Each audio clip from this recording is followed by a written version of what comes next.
Jack opened his eyes. Soft morning light shone across the floor of the treehouse. Pink flowers bloomed on a branch outside the window. Jack and Annie were wearing brown baggy pants and brown silk robes with blue sashes. On their feet were stiff white socks and straw sandals.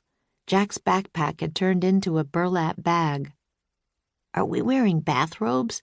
asked Jack. "I think they're called kimonos," said Annie. "Oh, right," said Jack. "Where'd we land exactly?" Jack and Annie looked out the window. Below the treehouse was a beautiful garden filled with cherry trees and long-leafed willows. A waterfall tumbled into a sparkling green pool. "Wow," said Annie. Jack opened the Japan book and found a painting that looked like the garden. He read aloud to Annie. "In the 1600s, the imperial garden surrounded the imperial palace in the capital city of Japan. The city was called Edo. In the mid-1800s, its name was changed to Tokyo." "Tokyo?" said Annie. "I've always wanted to go to Tokyo." "Me too," said Jack. He read on. "The late 1600s in Japan were years of peace and prosperity. Art and culture thrived, but it was a time when the country was completely closed to the outside world. No one was allowed to come in.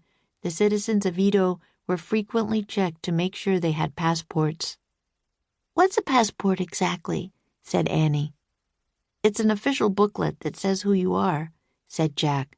"It also lists the different countries you travel to." He read more. Anyone who did not have a passport was considered a spy and punished severely.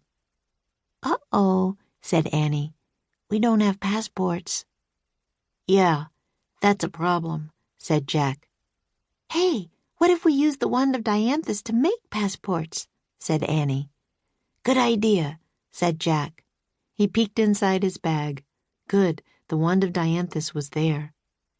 Wait, said Annie. "We can't. Remember the rules. We can only use the magic wand for the good of others."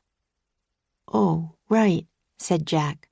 "And we have to try our hardest before we use the wand," said Annie. "We haven't tried anything yet," said Jack. "I guess we should just start looking for a secret of happiness and hope no one catches us," said Annie. "Shh," said Jack. "Listen." A bell was ringing in the distance. The ringing grew louder. Then came the sound of horses. Jack and Annie crouched down. They raised their heads just high enough to peek out the window. Through the flowery tree branches, they saw a small procession coming through the garden. The man leading the procession was ringing a bell. Two men walked behind him, holding up banners. Behind them, 4 men rode slowly on horseback. They all wore baggy trousers and puffy shirts. Their heads were shaved, except for knots of black hair. Each had 2 swords, a long one and a short one, hanging from his belt. At the very end of the procession rode a man in a billowing purple robe and a small purple hat. Red tassels hung from the bridle of his large black horse. Jack looked at their research book again. He found a picture that looked like the man on the black horse.